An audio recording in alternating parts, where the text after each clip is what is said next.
कई बार मन में आता, ओह मैं एक अखंड चैतन्य आत्मा, ज्ञायक स्वरूप आत्मा, जीवन का सार यही है कि मैं अपने आप में रम जाऊं, अपने आप में लीन हो जाऊं।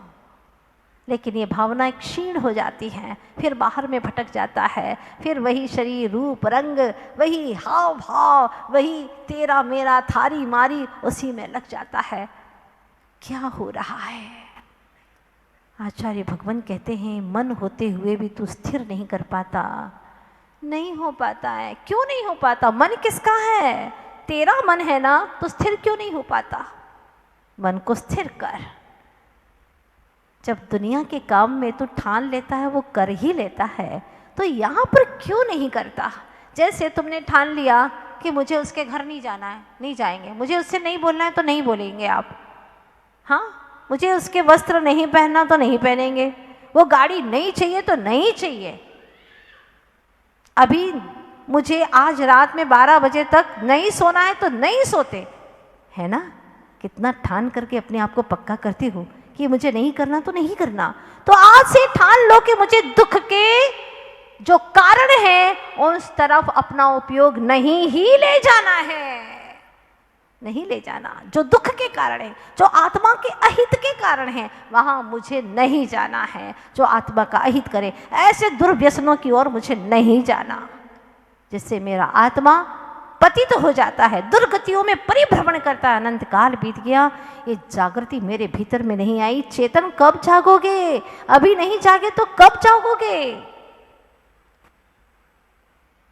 संत पुकारते हैं, प्रभु की वाणी पुकारती है, सोए अनादि से हो, सोगे और कब तक, शिव पथ की ओर चल दो, दुखड़े सहोगे कब तक। पूछो अपनी चेतना से, कब तक दुखड़े सहोगे?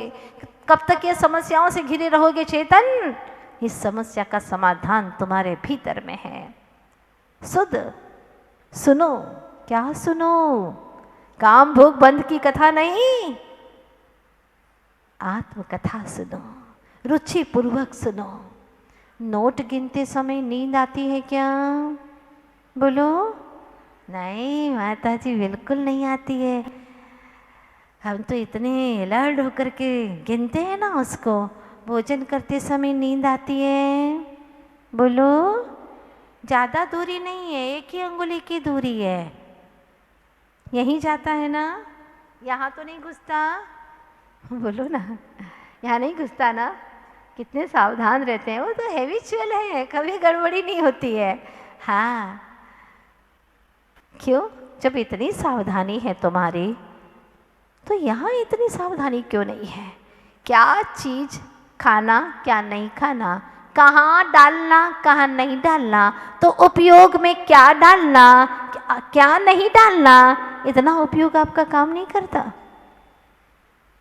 इतना दिमाग काम नहीं करता।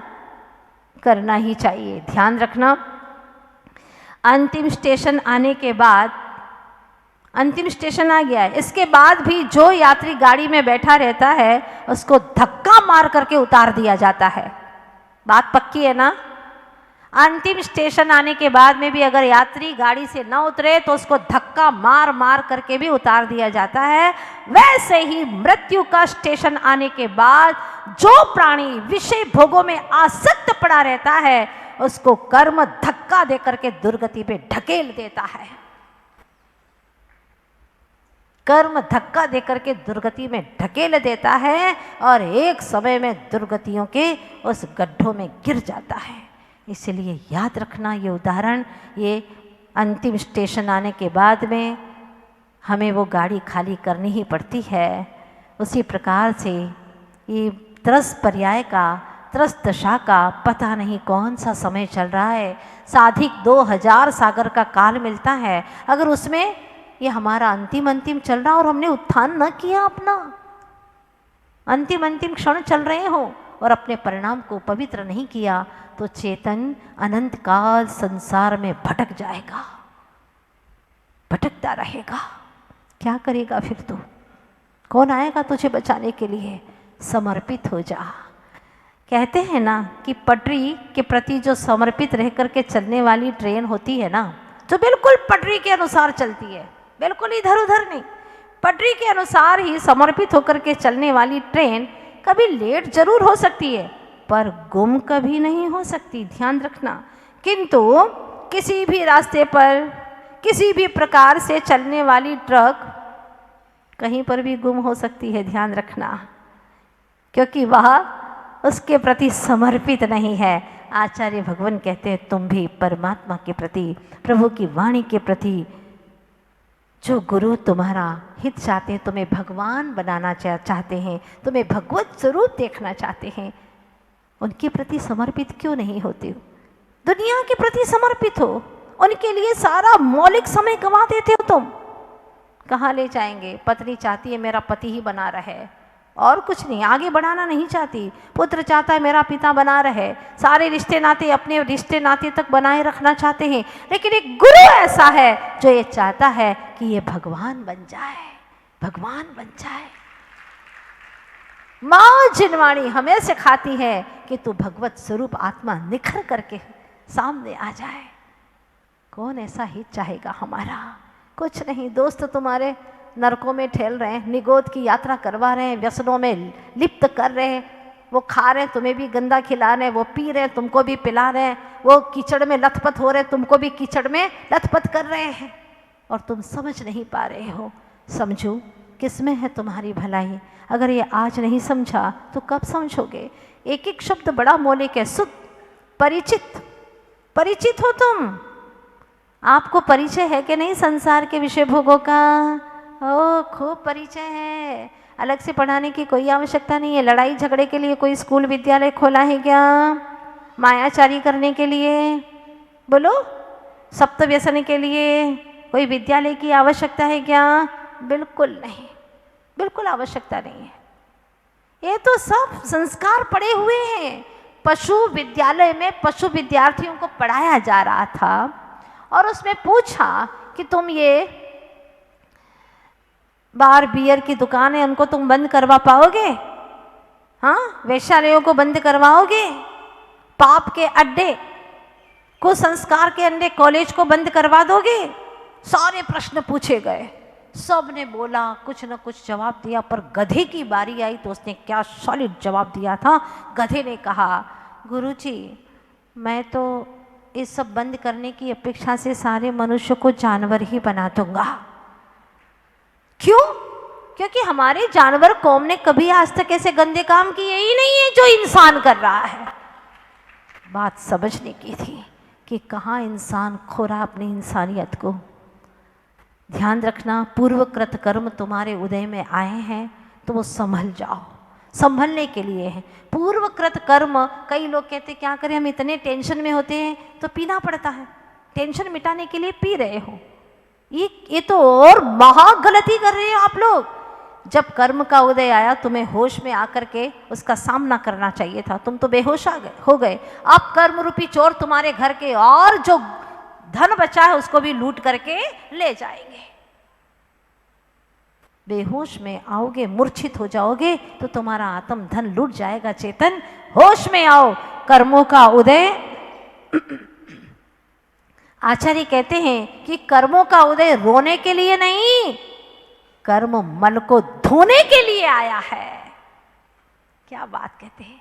कर्म का उदय आया है, रोने के लिए नहीं है। जो कर्म मल है उसको धो डालो, जागृति में आओ, होश में आओ, सचेत हो जाओ। जागृत हो करके देव शास्त्र गुरु का समागम ग्रहण करो और पवित्र वातावरण में जाओ, सत्संग में जाओ, तुम्हारे परिणाम निर्मल हो जाएंगे।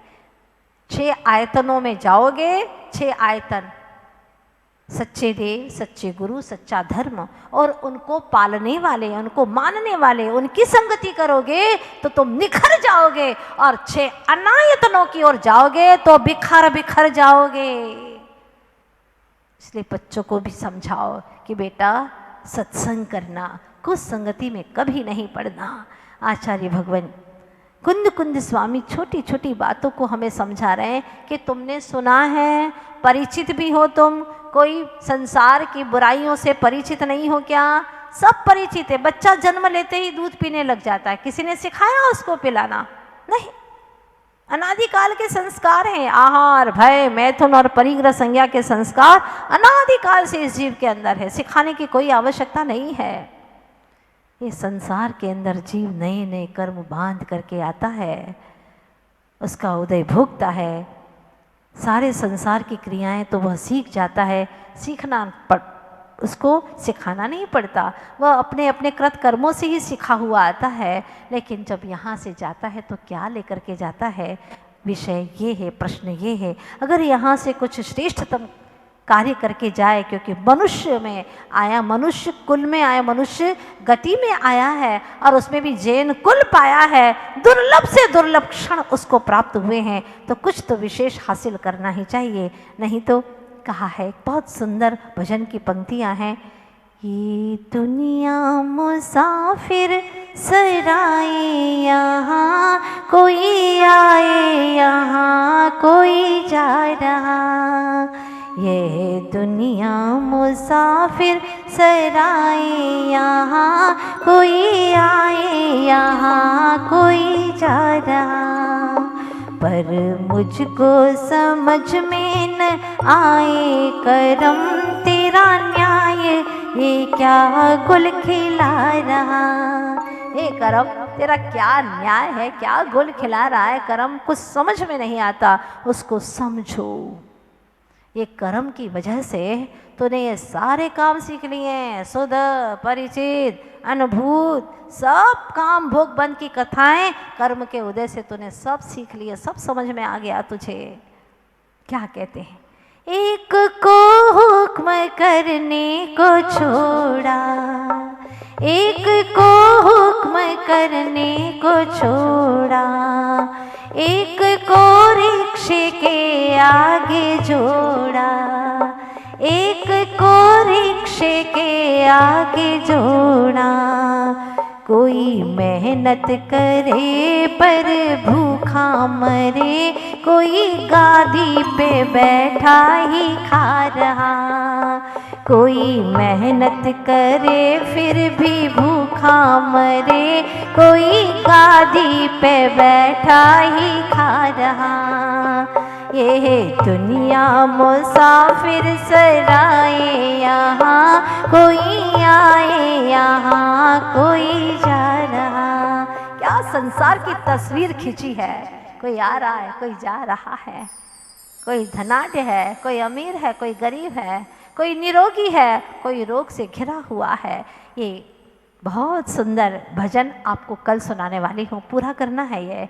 इसमें सारे संसार का चित्रण है, जो सुत परिचिदानुभूता, इसका वर्णन है। तूने क्या क्या नहीं किए, सारी ठोकरें खा खा करके चेतन अनंतों बार तो आ गया, फिर भी अभी तक तो सुधर नहीं पा रहा। अरे व्यक्ति को एक बार ठोकर लगती है, अगर आप लोग एक बार किसी से धोखा खा जाते हैं तो दोबारा क्या उसको मांगने पर भी पैसा देंगे? चाहे कितना ही गिड़गिड़ाए पैसा देंगे? नहीं देंगे। आप संभल जाते हैं। एक बार ठोकर खाते हैं तो बाहर की दुनिया में संभल जाते हैं, तो अंदर की दुनिया में क्यों नहीं संभलता चेतन? ये संभलने का समय आ चुका है। संभाल ले अपनी चेतना को, वरना पछताएगा, फिर अनंत काल बीत जाएगा, तुझे कौन जगाएगा। ओम चैतन्य चिदानंद रूप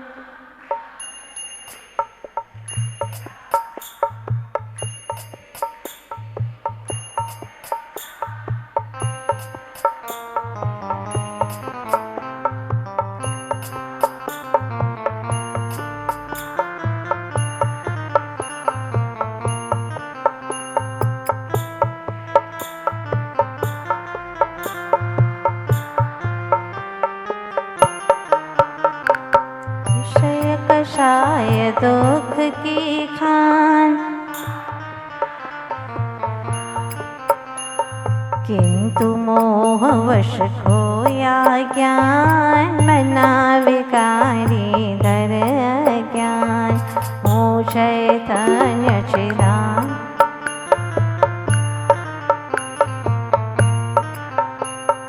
पर को निज का करता जान, किया नहीं निज का कल्याण रहते नित व्याकुल परिणाम।